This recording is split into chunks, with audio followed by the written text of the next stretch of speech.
بسم اللہ الرحمن الرحیم۔ السلام علیکم ناظرین، تمام ناظرین کو راہدین چینل میں دل کی گہرائی سے خوش آمدید۔ جب یقین کی دور اللہ پر چھوڑ دی جاتی ہے تو اللہ اپنے بندوں کو کبھی رسوا نہیں کرتا۔ ماہ رمضان اور رحمت رحمان۔ نبی کریم صلی اللہ علیہ وسلم نے ارشاد فرمایا، اللہ تعالی رمضان کی ہر شب کو بوقت افطار کو 1,00,000 دوزخیوں کو دوزخ سے آزاد فرماتا ہے، اور وہ دوزخی ایسے ہوتے ہیں کہ ان پر عذاب واجب ہو چکا ہوتا ہے۔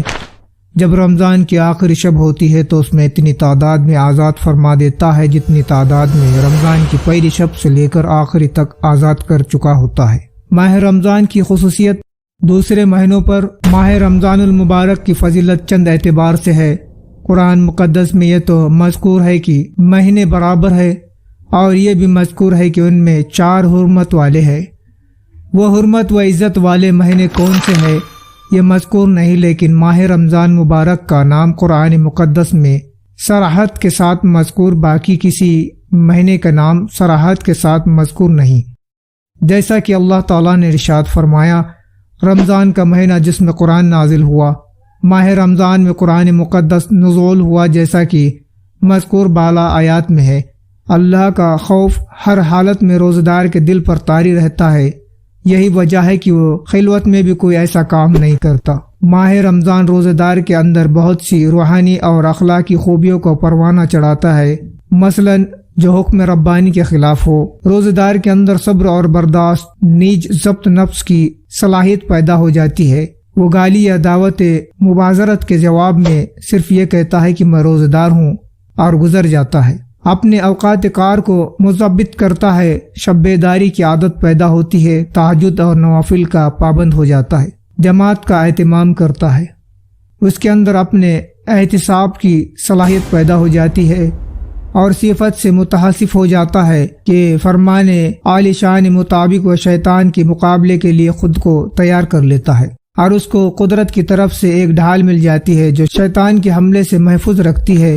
اس کے لیے جنت کے دروازے کھول دیے جاتے ہیں، جہنم کے دروازے بند کر دیے جاتے ہیں، اور شیاطین کو پابند سلاسل کر دیا جاتا ہے۔ رمضان کی اسے 2 خوشیاں میسر آتی ہے، ایک وقت افطار اور ایک زیارت پروردگار کے وقت۔ اس ماہ مبارک میں روزہ دار کے نوافل فرض 70 فرض کے حامل رہتے ہیں۔ اس ماہ مبارک میں روزہ دار کا دل نرم اور اخلاقی خوبیوں سے معمور ہوتا ہے، اس کے اندر جذبہ سخاوت پیدا ہوتی ہے، اور دوسرے دنوں کے مقابلے میں زیادہ امور خیر میں حصہ لیتا ہے، افطاری اور سحری کی برکت حاصل کرتا ہے، روزہ اور قرآن کی شفاعت مستحق ہوتا ہے، لیلۃ القدر کی برکتوں سے فیض یاب ہوتا ہے۔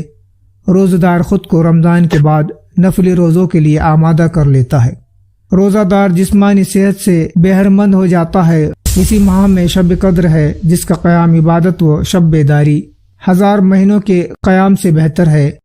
ہر ماہ میں عبادت کے لیے وقت مقرر ہے، مگر اس ماہ میں روزہ دار کا لمحہ عبادت میں شمار ہوتا ہے۔ اس ماہ میں نیکیوں کا ثواب 10 گنا سے 100 گنا تک بڑھ جاتا ہے، نفل کا ثواب فرض کے برابر اور فرض کا ثواب 70 فرض کے برابر ہو جاتا ہے۔